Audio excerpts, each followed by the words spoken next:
Class 9th।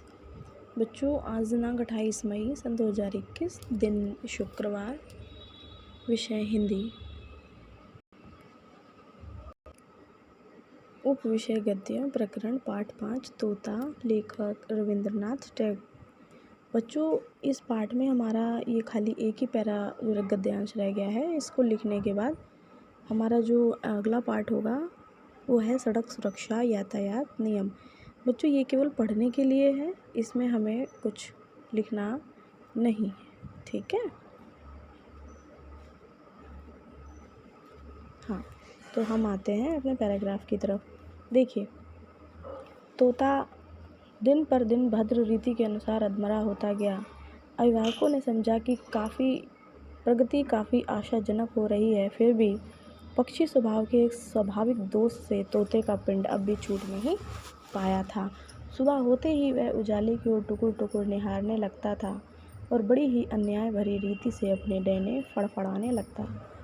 इतना ही नहीं, किसी दिन तो वो ऐसा भी देखा गया कि वह अपनी रोगी चोंचों से पिंजरे की सलाखें काटने में जुटा हुआ है। तो बच्चों, ये हमारा आज का एक पैराग्राफ है, इसी को आज हम लिखेंगे। तो आप देख सकते हैं, तोते से लेकर के पिंड से अभी तक छूट नहीं पाया तक आपको अंडरलाइन करना है। लिखने के बाद सबके नीचे अंडरलाइन होना चाहिए काले पेन से। और अब हम इसके प्रश्नों की व्याख्या देखते हैं। पहला प्रश्न है, पाठ के लेखक और उस पाठ का नाम। तो पाठ का नाम हमारा तोता है, लेखक है हमारे गुरु रविंद्रनाथ टैगोर जी, ठीक है। अब हम बात करते हैं हमारे इस व्याख्या की। तो जैसे कि आप व्याख्या में देख सकते हैं, लिखा गया है कि तोता दिन प्रतिदिन अभद्र रीति से क्या हो रहा था। तोता दिन पर दिन अभद्र रीति के अनुसार अधमरा हो रहा था। यानी कि बच्चों, उस तोते को किताबों के पन्ने फाड़ फाड़ कर उसके मुंह में ठूंसे जा रहे थे जितना, और जब नहीं ठूस रहे थे तो पेन की नोक डाल के उसके मुंह में ठूसे जा रहे थे। यानी कि उसका पेट भर दिया गया था। यानी तोते को खाने पीने के लिए कुछ नहीं दिया जा रहा था, किताबों के पन्ने फाड़ फाड़ के दिए जा रहे थे। तो आप सोच सकते हैं कि किताबों को पन्ने खा खा के व्यक्ति कैसे जीवित रह सकता है। तो दिन पर दिन उसका जो मतलब शारीरिक विकास था, या हम जो कहें कि शरीर धीरे धीरे उसका बिगड़ता चला जा रहा था, स्वास्थ्य है उसका वो बिगड़ता चला जा रहा था, मगर तोता बिल्कुल अधमरा हो रहा था। अभिभावकों ने समझ लिया कि प्रगति काफ़ी आशाजनक है। यानी कि तोता जो है अब ना तो बहुत उछलता है, ना कूदता है, ना बोलता है, ना फुदकता है, ना चीखता है। यानी कि अब ये शांत रहता है। और तोते को किसी प्रकार से कोई सुविधा नहीं मिल रही थी, यानी खाने को पीने को किसी प्रकार की कोई सुविधा नहीं मिल रही थी। बस कागज़ ही कागज़ उसके मुंह में घुसेड़े जा रहे थे। तो वो किस तरह से चीखता, किस तरह से चिल्लाता, आपने देखा होगा बाल को।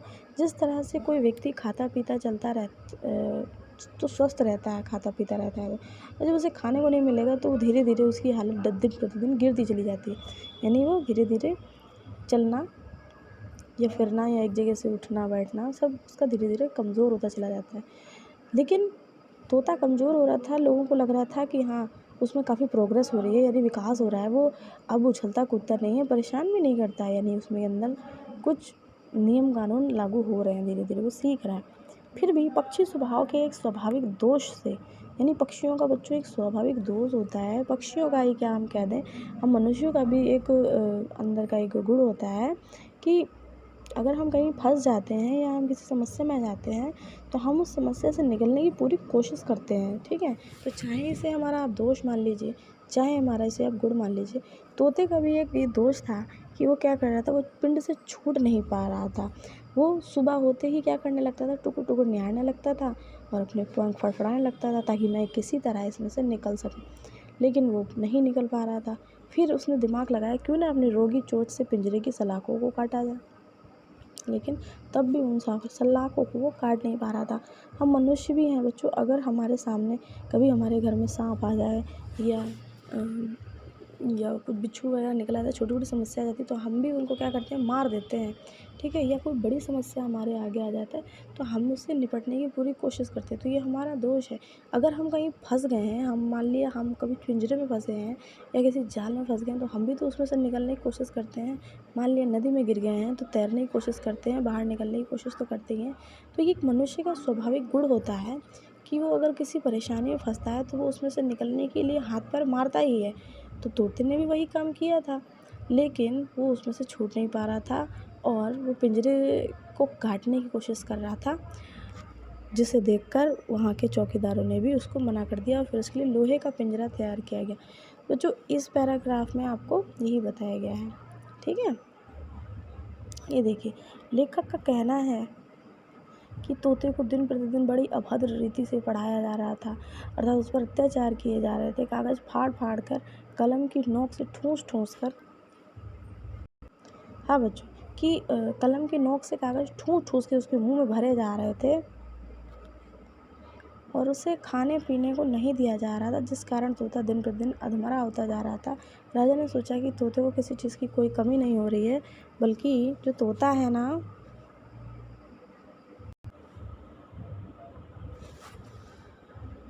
हाँ बच्चों, तो हम यहाँ देख रहे थे कि राजा ने तो सोचा कि तोते को किसी चीज़ की कोई भी कमी नहीं हो रही है, बल्कि तोते की उन्नति दिन प्रतिदिन बढ़ती जा रही है, हो रही है। देख रेख में, उसकी देख रेख में और पिंजरे की देख रेख बहुत अच्छे तरीके से हो रही थी।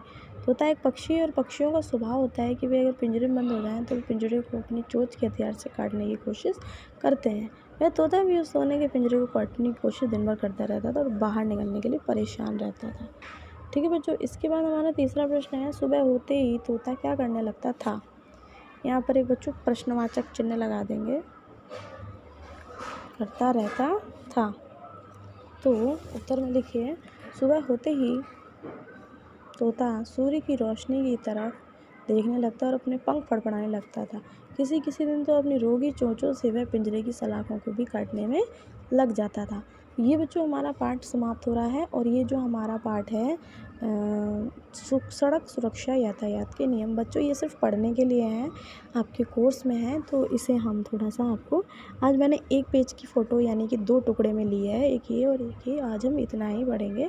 तो देखिए, यातायात 2 शब्द से मिलकर बना है, यात प्लस आयात, जिसका अर्थ है यात माने आना और आयात माने जाना। प्राचीन काल से ही मानव सभ्यता की समस्त जीवन शैली आवागमन पर निर्भर है।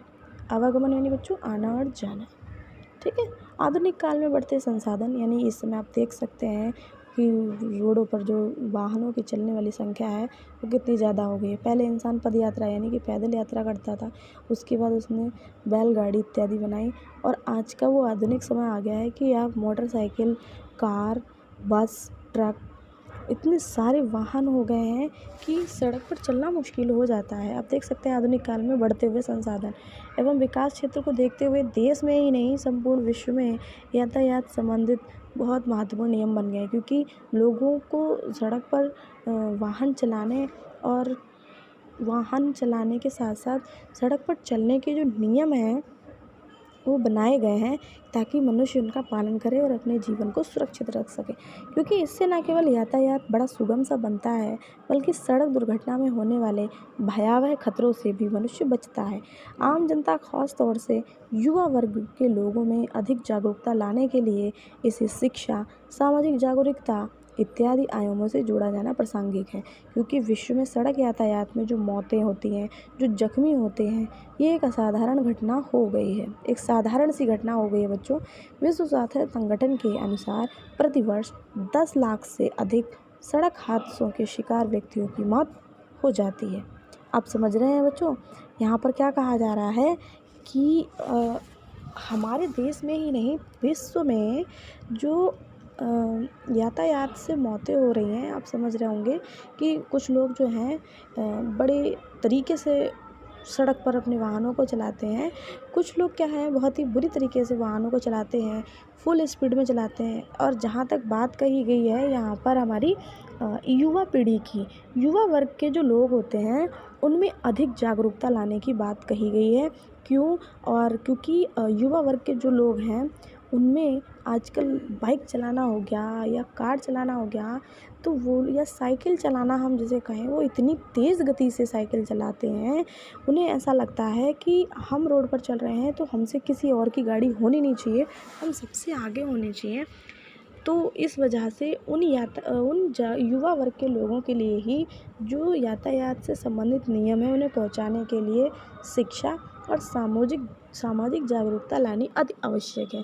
जिस वजह से, क्योंकि आप लोग युवा वर्ग में ही आते हैं बच्चों, तो आप लोगों को ये आपके पाठ में इस चीज़ को जोड़ दिया गया है ताकि आप इन चीज़ों को यहाँ से सीखें और समझें, ठीक है, ताकि आगे होने वाली किसी भी दुर्घटना से आप बच सकें या दूसरों को बचा सकें, ठीक है। विश्व स्वास्थ्य संगठन के अनुसार हर वर्ष करीबन 10 लाख लोग जो हैं, 10 लाख से अधिक लोग सड़क हादसों में मारे जाते हैं या जख्मी हो जाते हैं, ठीक है। आगे हम देखते हैं कि हादसों से बचने के लिए यातायात के नियमों का पालन करना बहुत आवश्यक है। इसके ज्ञान के अभाव यानी कमी में आप सुचारू रूप से पालन ना करने के कारण भारत में प्रत्येक वर्ष 1,40,000 से अधिक व्यक्ति, हम 1.5 लाख के समथिंग मानकर चलते हैं, सड़क दुर्घटना में मारे जाते हैं। ऐसी विकट परिस्थितियों का अनुमान लगाया जा सकता है कि विश्व भर के वाहन हैं उनका कुल केवल 1% वाहन ही भारत में है। यानी बच्चों, जो पूरे विश्व में जितने भी वाहन हैं उनका सिर्फ 1% ही भारत में है। आप सोच सकते हैं, सिर्फ 1% हमारे यहाँ है। तो जितना वाहन हमारे रोडों पर हमें दिखता है, आप देखते होंगे मुंबई दिल्ली जैसे शहरों में जो ट्रैफिक जाम होता है, लोग घंटों उसमें फंस के रह जाते हैं। तो आप सोचिए कि वहाँ सिर्फ हमारे भारत में सिर्फ 1% उसका वाहन है, जबकि विश्व में पूरे कितने 99% वाहन है। तो आप सोचिए कि वहाँ क्या हाल होता होगा, जबकि विश्व की कुल सड़क दुर्घटना में 10% हादसे ही भारत में होते हैं। विश्व में जितनी भी सड़क दुर्घटनाएं होती हैं उसका सिर्फ 10% हमारे यहाँ होती हैं। विडंबना यह है कि कोई नियम तब तक अपने लक्ष्य को प्राप्त नहीं कर सकता जब तक कि पालनकर्ता उसे आत्मसात करने की कोशिश ना करे। यानी बच्चों, जब तक कोई भी नियम बने और उस नियम को जब तक व्यक्ति फॉलो नहीं करेगा, उसका पालन नहीं करेगा, तो नियम बनाने का कोई भी औचित्य नहीं रह जाता है। तो जो नियम बनते हैं उन्हें वो आप ही के लिए बनते हैं, आपकी सुरक्षा के लिए बनते हैं। जिस प्रकार से अभी कोविड के जो नियम बने हुए हैं बच्चों, वो हमारी सुरक्षा के लिए ही बने हुए हैं। और मुझे लगता है कि कुछ लोग तो उसका, जो 50% लोग उसका बहुत अच्छे से पालन करते हैं, और 50% लोग ऐसे होते हैं जो इन नियमों को मानते ही नहीं, ताक पर रख देते हैं और जो मर्जी आती है उसे वो करते हुए निकल जाते हैं, ठीक है। तो मेरा आप लोगों से मेरी यही आशा है कि आप लोग इन नियमों को जो फॉलो करें और उसके बाद ही वाहनों को निकालें। और इस समय तो वैसे भी नहीं निकलना है, आप अपने घर में ही रहें, सुरक्षित रहें। हम आगे नियम हैं जो उन्हें पढ़ते हैं। ये रहा हमारा दूसरा टुकड़ा बच्चों, ये देखिए। ये दूसरी बात है, सड़क यातायात के नियम विवेकपूर्ण होते हैं और उनका विवेकपूर्ण पालन करना आवश्यक होता है। सड़क पर चलने वालों की सुरक्षा के लिए अनेक कानून और नियम बनाए गए हैं, जिसका पालन करना प्रत्येक नागरिक का दायित्व होता है, जिससे हर कोई सुरक्षित घर पहुंच सके। यदि हम इन नियमों का उल्लंघन करते हैं तो स्वयं के साथ साथ हम दूसरों को भी हानि पहुंचाते हैं। यातायात के प्रमुख नियमों को सीखने की सुगमता के अनुसार इन्हें 2 भागों में विभक्त किया गया है। एक है सुरक्षा से संबंधित यातायात के नियम एवं सावधानियाँ, दूसरा है वाहन चलाने के नियम और सावधानियाँ। बच्चों, जब भी कोई व्यक्ति सड़क पर चलता है साधारण या वाहन के साथ, तो उसके लिए 2 तरह के नियम ज़रूर प्रमुख हो जाते हैं। एक सुरक्षा से संबंधित यातायात के नियम और सावधानियाँ। आप अपनी पैदल चल रहे हैं तो आपकी सावधानियाँ कैसी होनी चाहिए, और अगर आप वाहन चला रहे हैं तो आपके नियम और सावधानियाँ कैसी होनी चाहिए। पैदल, साइकिल एवं रिक्शा चालकों को हमेशा अपनी लेन में अर्थात बाईं तरफ चलना चाहिए, बाएं हाथ की तरफ। हाँ बच्चों, तो हमें जब भी हम पैदल हैं, साइकिल पर हैं, रिक्शा चालक हैं, तो हमें अपनी लेन में, यानी कि सड़क को 2 भागों में विभक्त करते हैं बच्चों, दाईं ओर से और बाईं तरफ से। तो हमें बाईं तरफ चलना चाहिए, बाएं हाथ की तरफ चाहिए, एवं सड़क पार करते समय दाएं बाएं देख कर ही आगे बढ़ना चाहिए। व्यस्त सड़क जो होती है बच्चों, जो बहुत ही ज़्यादा जिन पर मतलब ट्रैफिक रहता है तो हमें उस पर क्या करना चाहिए, हमेशा जेब्रा क्रॉसिंग का प्रयोग करना चाहिए। अब जैसे बच्चों हमारे इधर अगर हम मझोला पीलीभीत की बात करें तो जेब्रा क्रॉसिंग जो है बहुत कम जगह पर मिलती है। तो हमें क्या करना चाहिए, हमें नियमों को वैसे ही फॉलो करना चाहिए। जेब्रा क्रॉसिंग नहीं है तब भी क्रॉस करते समय कभी यह नहीं सोचना चाहिए कि वाहन चालक उसको देख रहा है। सड़क की संरचनात्मक ढांचागत सुविधाओं का पूरा उपयोग हो।